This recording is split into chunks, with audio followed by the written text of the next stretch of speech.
On commence tout de suite sur Lex Inside. On va parler présomption de démission avec mon invité Marion Ayadi, associée chez Yard. Marion Ayadi, bonjour. Bonjour Arnaud. Nous allons faire le point ensemble sur la présomption de démission, un dispositif qui existe depuis 2 ans. Quel bilan faites-vous de ce dispositif, donc la présomption de démission ? Alors, il faut rappeler que ce dispositif, en fait, avait pour objectif de mettre fin aux abandons de poste un peu sauvages des salariés qui souhaitaient finalement quitter leur emploi sans en assumer la conséquence en démissionnant.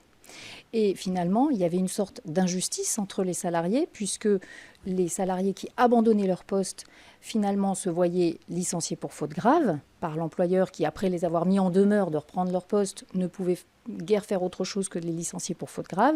Et en étant licenciés, eh bien, finalement, ils bénéficiaient du chômage. Donc, ils étaient à ce titre mieux traités qu'un salarié qui assumait son choix et démissionnait. Le but était donc de mettre fin à ces pratiques. Le bilan, 2 ans après, puisque en fait on commence à avoir un petit peu de recul, c'est que les employeurs se sont emparés un petit peu de ce dispositif, mais finalement pas tant que ça. Donc c'est un bilan plutôt mitigé. Mitigé parce qu'il y avait en fait des zones d'incertitude dans la loi. La loi était pas très bien rédigée, il faut le reconnaître. Donc, par exemple, quand un salarié ne se présente plus à son poste, la loi sur la présomption de démission dit que l'employeur doit le mettre en demeure par lettre recommandée avec accusé de réception ou par lettre simple. Alors, comment est-ce que vous mettez en demeure un salarié qui a disparu ? Par lettre simple, remise en main propre. Ça paraît compliqué. Ça paraît un petit peu compliqué. Voilà, donc il y avait des incohérences dans le texte. Et puis ensuite, il y a eu un question-réponse publié par le ministère qui a semé le trouble, puisqu'en fait, le question-réponse disait que l'employeur qui constate l'absence de son salarié, l'abandon de poste, ne peut plus faire autrement que d'utiliser ce dispositif de la présomption de démission. C'est-à-dire qu'il ne pouvait plus avoir le choix de éventuellement le licencier. Le ministère a retiré le question-réponse qui semait le trouble. Et puis, il y a eu ensuite un recours devant le Conseil d'État de plusieurs organisations syndicales qui visaient à faire annuler le décret d'application de la loi. Ce qui fait que les employeurs étaient quand même assez frileux avec toutes ces incertitudes en se disant est-ce que je peux l'utiliser ? Est-ce que je peux l'utiliser sans crainte et de façon sécurisée ? Alors du coup, on a vu un peu le contexte de cette présomption de démission. Quels sont les avantages et les inconvénients pour bien comprendre les atouts du dispositif, tant pour côté employeur que côté salarié ? Alors clairement, côté salarié, il n'y a aucun avantage, puisque les salariés qui avant abandonnaient leur poste se voyaient licenciés et bénéficiaient du chômage, aujourd'hui sont présumés démissionnaires et donc ne bénéficient plus du chômage. Sachant qu'avant, la loi, les salariés qui abandonnaient leur poste et se voyaient licenciés s'inscrivaient pour moitié à peu près au chômage, puisque les autres en réalité avaient déjà un autre poste.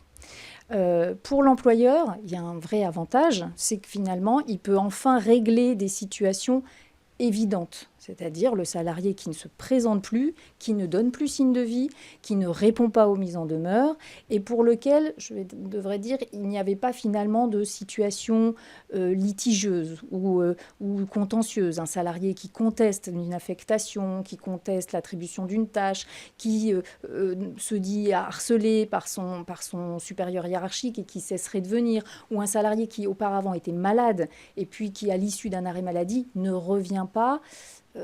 On peut se demander si on a intérêt à utiliser la présomption de démission parce qu'on est sur des situations où il peut y avoir une bonne raison, un motif légitime, comme le dit la loi, de ne pas reprendre le poste. Mais pour les situations claires d'abandon manifeste, de volonté de ne plus revenir dans l'entreprise, ça présente un vrai avantage pour l'employeur. Alors, on va s'intéresser à la procédure. Quelles sont les erreurs à ne pas commettre dans cette procédure pour l'employeur de manière à sécuriser la procédure ? Alors déjà, la première erreur à ne pas commettre, c'est de l'utiliser pour des salariés qui ne sont pas employés en CDI. Donc un salarié qui est employé en CDD et qui ne se présente pas, on ne peut pas utiliser la présomption de démission. Pourquoi ? Parce que le contrat à durée déterminée ne peut pas se rompre par la démission. Ça n'est pas un mode de rupture qui est prévu par la loi. Donc il peut y avoir une rupture d'un commun accord, il peut y avoir une rupture pour faute grave, Et donc, dans ce cas, en réalité, pour un abandon de poste pour un salarié qui est en CDD, il faut utiliser la rupture pour faute grave, mais la démission n'est pas prévue par la loi. Donc, la première erreur, c'est de l'utiliser pour un salarié qui sera en CDD. La présomption de démission ne vaut que pour les salariés employés en CDI. La deuxième erreur, ce serait de se précipiter. Alors, certes, il faut agir vite, mais pas trop vite. C'est-à-dire que quand le salarié est absent, souvent, le règlement intérieur ou la convention collective prévoit qu'il a un délai de 48 heures pour justifier de son absence. Il ne faut pas lui envoyer la mise en demeure lui indiquant qu'il sera présumé démissionnaire s'il ne répond pas dans ce délai de 48 heures. Il faut attendre la fin des 48 heures. Si le salarié n'a apporté aucun justificatif et n'a prévenu personne, à ce moment-là, il faut lui envoyer la mise en demeure qui lui indique que s'il ne répond pas sous 15 jours et s'il ne justifie pas de son absence, alors il sera présumé démissionnaire. Donc bien respecter ces délais. Exactement. En général, comment les salariés réagissent à une telle mise en demeure? Alors, soit ils ont déjà un autre poste et ils ne réagissent absolument pas, ils ne répondent pas, et ils sont présumés démissionnaires, mais ça ne leur pose pas de difficulté puisqu'ils sont déjà embauchés ailleurs. Soit ils n'ont pas d'autre poste et éventuellement il y a même une contestation sur le principe même de l'abandon de poste, et dans ce cas ils répondent. Alors ils répondent en général en prévenant l'entreprise ou en envoyant un mail pour expliquer leur position. Ce qui ne veut pas dire qu'ils adressent un justificatif, ça veut dire qu'ils adressent une explication mais pas forcément un justificatif. Et là il y a un vrai risque pour l'employeur, c'est-à-dire que le salarié qui va être absent pendant, on va dire, les 15 jours de la mise en demeure, mais qui reprend son poste et qui dit, voilà, j'ai été absent pour telle et telle raison, mais qui n'apporte pas particulièrement de justificatif, par exemple, il n'apporte pas un certificat médical, il ne faut surtout pas le traiter en salarié présumé démissionnaire, puisqu'il a repris son poste.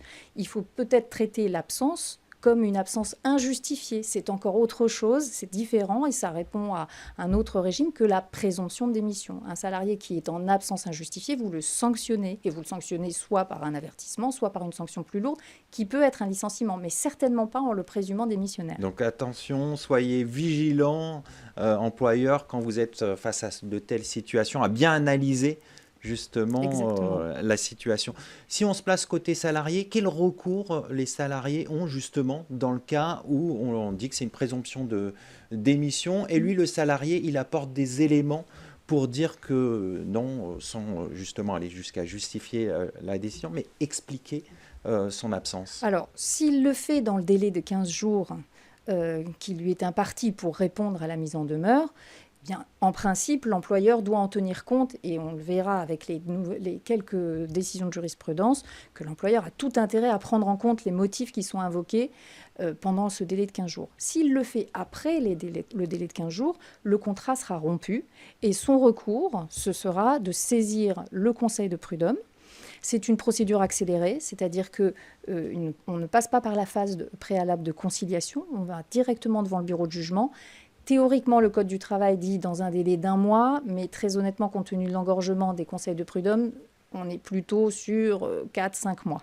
Voilà. Mais on est quand même sur une procédure accélérée. Le salarié saisit le conseil de prud'homme et fait valoir ses arguments et éventuellement ses justificatifs devant le conseil de prud'homme. D'accord. Vous avez évoqué la jurisprudence. Qu'est-ce qu'elle dit récemment sur cette présomption de démission? Alors, on commence à avoir les premières décisions des juges du fond sur le sujet.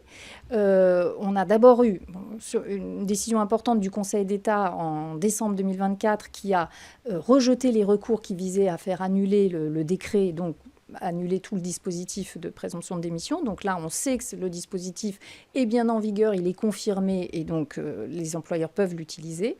Et puis depuis, on a donc quelques décisions de conseil de prud'homme et une décision de la Cour d'appel de Paris. Alors la Cour d'appel de Paris, ça c'était une décision importante et qui était attendue. C'est une décision du 6 mars 2025 puisqu'elle portait sur l'application du dispositif aux salariés protégés.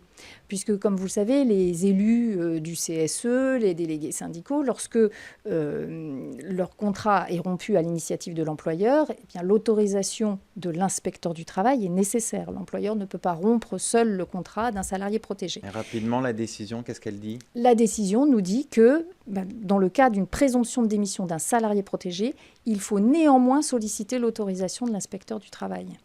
Et c'est un apport assez important, donc, vigilance et prudence pour les employeurs qui souhaitent utiliser le dispositif pour les salariés protégés également. On va conclure là-dessus. Merci Marion Ayadi. Je rappelle que vous êtes associée au sein du cabinet Yards.